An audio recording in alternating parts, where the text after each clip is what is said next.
Charity court કે sessions court એમાંથી હજી કોઈ કોર્ટનો આદેશ થયો નથી, બરાબર.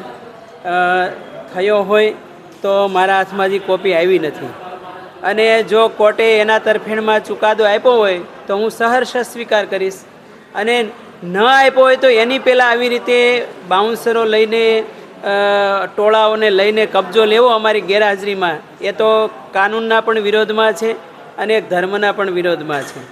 અને એટલા માટે એ હરિહન ભારતીજીની જે આ રીત છે એને હું વ્યક્તિગત રીતે વખોડું છું.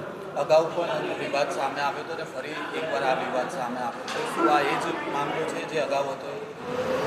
જુઓ, પહેલી વખતે વિવાદ હતો એ તો સમાધાન 3 વાર તો અમે એની સામે બેઠા હતા, પછી છેલ્લે અખાડો પણ બેઠો હતો, પંચ પરમેશ્વર હાજર હતું, સમાધાનની વાત થઈ, એને જે ટર્મ કન્ડિશન કીધી એમાં અમે એગ્રી થયા.